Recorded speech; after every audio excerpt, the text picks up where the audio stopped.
Let us start our questions. We're going to start with Randy Rocky, but again, Chuck, you may want to jump in here as well. Randy over at Swan Financial. The first question coming from Jacob. He emails us that he has his house on the market and a contract from a buyer. The contract came with a pre-approval letter. This is important. Folks, if you're going to go shopping for a loan, you want a pre-approval letter if you're going to buy a house to have with you. He says the pre-approval letter, it says the buyer was qualified, this according to Jacob, to purchase the house.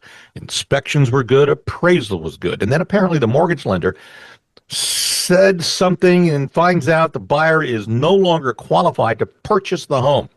Now, that was 4 weeks after the initial contract was accepted. And Jacob is saying, well, wait a second. Why did he have to wait for weeks, 4 weeks, for a loan officer to check out the buyer's credit? What was the pre-approval worth at the beginning of the transaction? Why did he get a pre-approval letter if this buyer wasn't worth being able to buy a house? What's wrong with the system, he says? What can be done? Randy, this is a problem a lot of people face. Sellers are aggravated.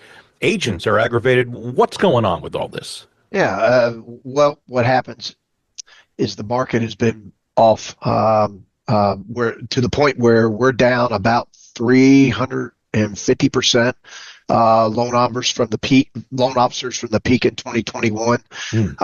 It's just a tough business right now. And what happens in that scenario is a lot of people throw mud against the wall and hope it sticks. A lot of loan officers, and it's a terrible disservice to so many people. So I would say there is every once in a while, Bob, you'll be in a situation where you have someone who lost their job.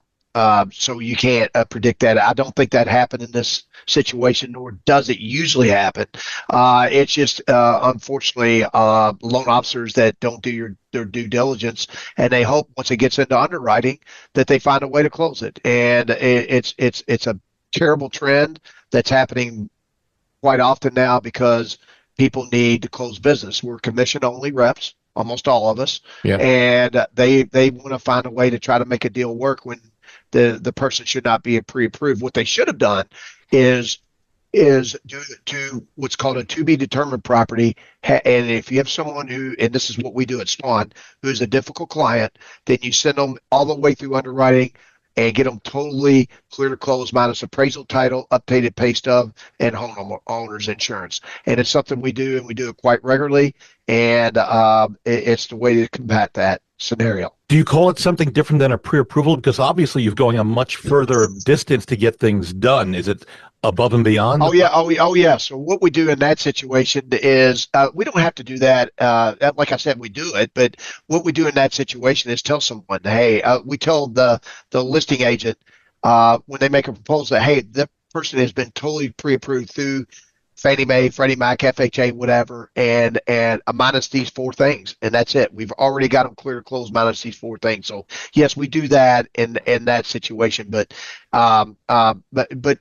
you know, and sincerely, our company is probably maybe 1 out of 200. That you does have the it, scenario that you just talked about, but in a lot of our competitors, 1 out of 4. 1 out of 3 that they're doing this, and it's terrible for our industry, and it's something you're very frustrated with, and a lot of real estate agents and title companies. You know, Chuck pulls title on them, and that costs him money. He knows all about it, and you know that cost him money, and now he's out that, and it's a very real problem, and the only solution is know who you're dealing with. Yeah. So Chuck, let's talk about: is there anything? I'm opening a can of worms, folks. Is there anything that can be done legally against the loan officer who just fictitiously puts together a pre-approval letter, sends it out, and then finds out the buyer isn't worth it? I'm talking on behalf of all sellers out now there who might be aggravated. Yeah. And you're using a lot of conclusory terms when you're saying that. So you've got to take into account that we don't know what this loan officer did. We don't know how far they went. I can tell you that a lot of pre-approvals have all the weight and authority of a WWE referee.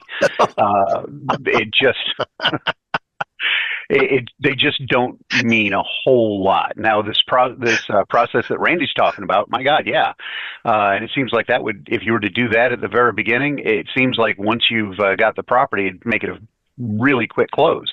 But so I don't know that the loan officer did anything out of the ordinary. Okay, but let's say he did. Well, the fact is there's no contract between him and the sellers. So there's nothing that the sellers could do directly to him. He was just wrong. Or he maybe have been a little slipshod, or it may have been, unclean hands. Who knows? To prove that would be pretty difficult. Okay. Yeah. But if they wanted to go against the sellers, that would be an angle to go to. And if the loan officer, who will probably not have a whole lot of loyalty if it got that far. You mean go against the buyers if you want to go directly against the buyers. Yeah, but you get to have discovery. If you sue the buyers, then you get discovery, and you can subpoena the loan officer, and you can get all that information. And if the loan officer pops up and says, "Oh yeah, they told me that they needed to be denied, so I denied them," well, slam dunk. You got damages against the buyer at that point. Bingo. Yeah. But not going against the individual loan officer. Plus, my bet is he's acting in a corporate capacity. So, that's just too much in my mind. Well, we've got another question that actually piggybacks off of this. But first, let me just point out, if you want to see and or hear a replay of this show, because I know we got a lot of stuff that we talk about, like what just happened, go to LouisvilleAnswers.com, and you can see some of the shows, including this one that will be up there waiting for you. And by the way, to see and hear our reviews, because I'm really proud of what we do, go to LouisvilleGoogle.com or LouisvilleZillow.com. And coming soon, a new book that Randy Rocky and I are writing. It's called Chuckisms. After 10 years of doing this show with Chuck, the WWE, that and the nacho taco radiator nachos. Okay. All right, we move on. I'm sorry. I just had to go there because the title would work. Chuckisms. Yes, very well done. I'll write the forward to you. There you go. Okay.